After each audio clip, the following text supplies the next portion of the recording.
Mothers have long been known to be naturally loving and protective of their children. But what happens when a mother loses sight of that love and murders them? Today we explore the origins of La Llorona, the weeping woman.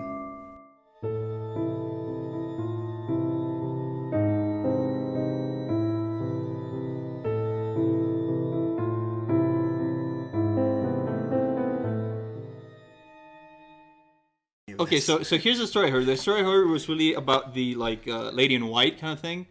Do you know what I'm talking about? Yeah, I know what you're talking about. Okay, so this idea of like if you're driving on the road and there's this lady kind of like dressed in a wedding gown and she like asks for like a ride, right? Mm-hmm. And you pick her up, like something bad happens, right? Anyways, so that's the only kind of story I've heard, with the kind of like the lesson being don't pick up hitchhikers, right? But La Llorona, I've never heard it as like a cautionary tale. It's more of a, hey, this happened and now there's a ghost kind of thing. That's kind of scary. La Llorona is a well-known figure in Latin American folklore. Much like the boogeyman, parents use the story of La Llorona to scare their kids into behaving well and to dissuade them from staying out too late. La Llorona is said to wear a long gown with a veil, sometimes white and sometimes black. Her one distinctive characteristic is the blood-curdling scream she lets out as she screams, "Mis hijos," or "my children."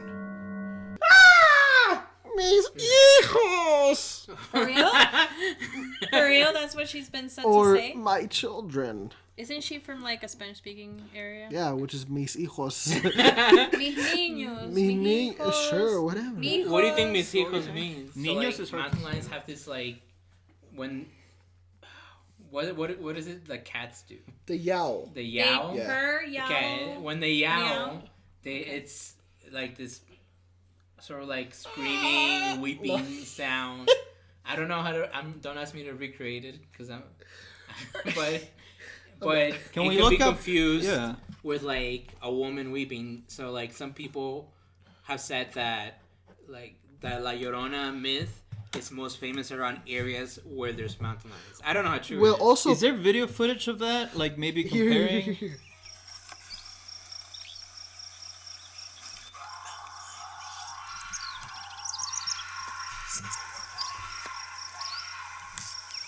I mean, that could sound kind of like a woman crying, maybe. Yeah. Like wailing. Well, it sounds like a yelling. Natural woman crying. So, okay, yeah, so it sounds kind of high. If I was me, I'd crap my pants. The Aztecs have a whistle that sounds just like that. It's called the death whistle. And they used to blow it right before charging an enemy. Having lost her own children, she continually haunts this world, kidnapping any child she comes in contact with, mistaking them for their own. Her basic origin story goes something like this. A poor woman meets a nobleman and they quickly fall in love and get married. They have 2 children and live a happy life until the father's traveling starts to take its toll on the family. He spends most of his time away and neglects his family to the point that he becomes involved with a younger woman. He returns to his hometown and bids farewell to his 2 sons, but completely ignores his wife. he says goodbye to the 2 sons. Yeah. How did this happen? It's like he like comes in, like he shakes their hand. It's like, son, it was great knowing you. I'm leaving. Our relationship must end at this point. What's going on? He's like completely shuns away. That story sounds fake as fake. All right. In a fit of jealousy and madness, she drowns her sons in the river and then kills herself after realizing what she's done. She now haunts the streets looking for her children and weeping uncontrollably, hence the name. Depending on the country, the tale changes a bit. In some countries, she doesn't drown her children. Instead, they die in a house fire and La Llorona is simply a victim, tied to this world due to her love for her children. In another version, La Llorona is still the one who drowns her children, but it's her husband who takes her life after realizing what she's done. No matter the version, the basics are still the same. A woman who eternally haunts this world, looking for her children. You keep looking over your shoulder. If I'm sorry, I'm paranoid. Have you heard of the concept of a tapas? I like tapas. They're delicious. I've never eaten Spanish food that's not paella, I think. Tulpa. That's what you wanted to say. What? Okay. The tulpa, it's like a being that you create from your mind. So like if you keep culinary Ah, shut up! if you keep thinking something's gonna appear behind you, something might. To be honest, I have thought about that. I am so scared of things that I keep on thinking about them, and then I've thought, what if they're not real, but they become real because I think about them. Yeah, so Melissa, often. if you I think, can't. We should talk about that another time, but Melissa, stop thinking about it. Focus on Felipe's burps. We're talking about it. I have to Yeah. think about it. Yeah, so let me Okay. continue talking about this creature that you can't think about. yeah. While the tale of La Llorona is most popular in Latin America, its story shares similarities with those of supernatural beings from around the world. For example, the Banshee in Irish folklore is a figure often described as a woman wearing a gray or white cloak with long hair and red eyes, and her wailing and shrieking is seen as an omen of death. The Mgzula is a cat demon in Chumash oral tradition. It has leather-like skin, and if you hear its wails, it means someone is going to die soon.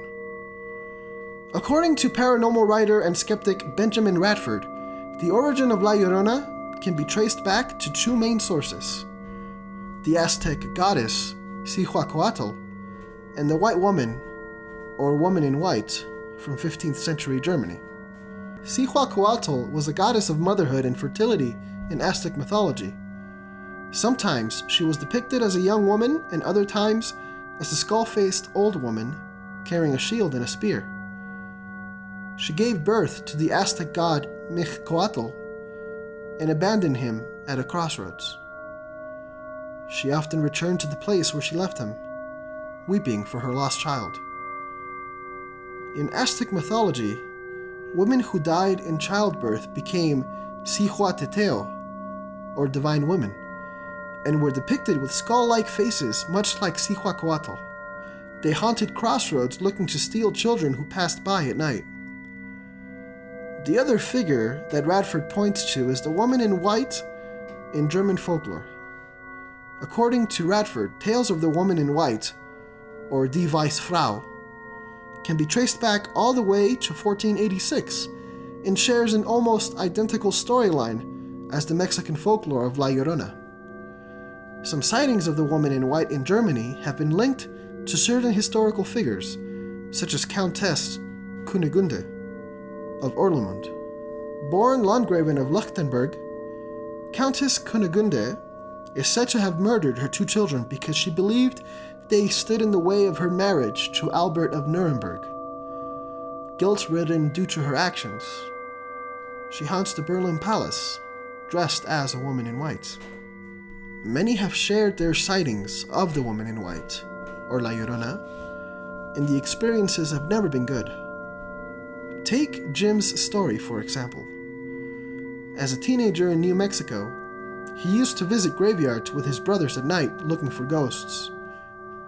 One of these nights, they were able to convince a couple of girls to join them on the hunt.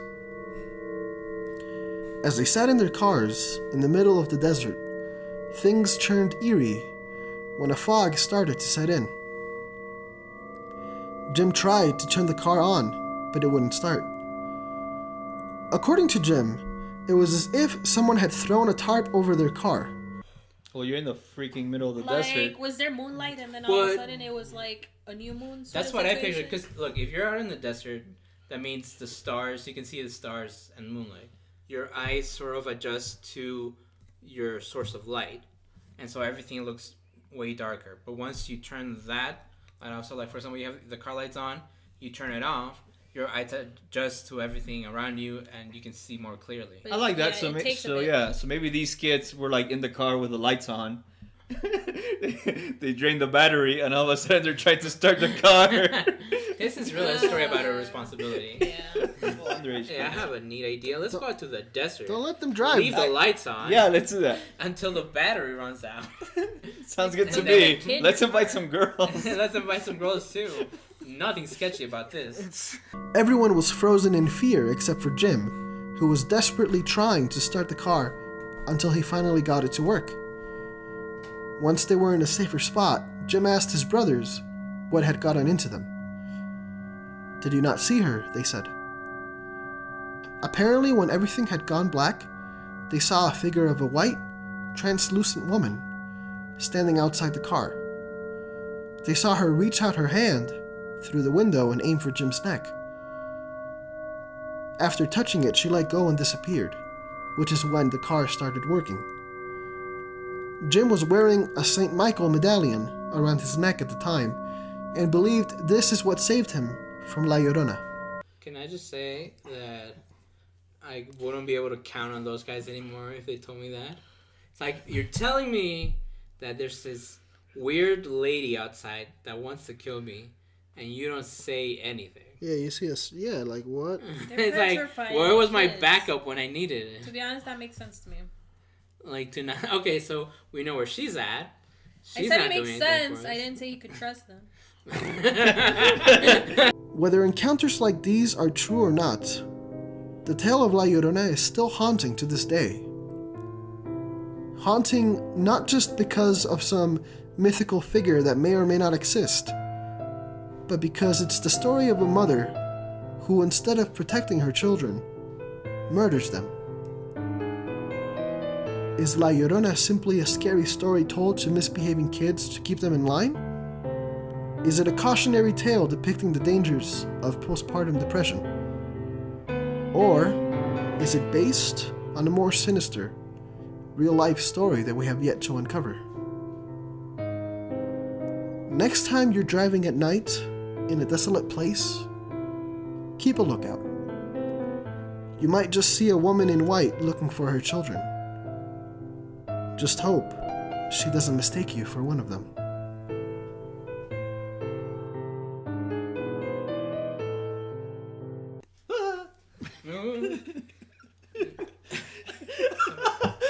Wait, did you just get scared because he poked you?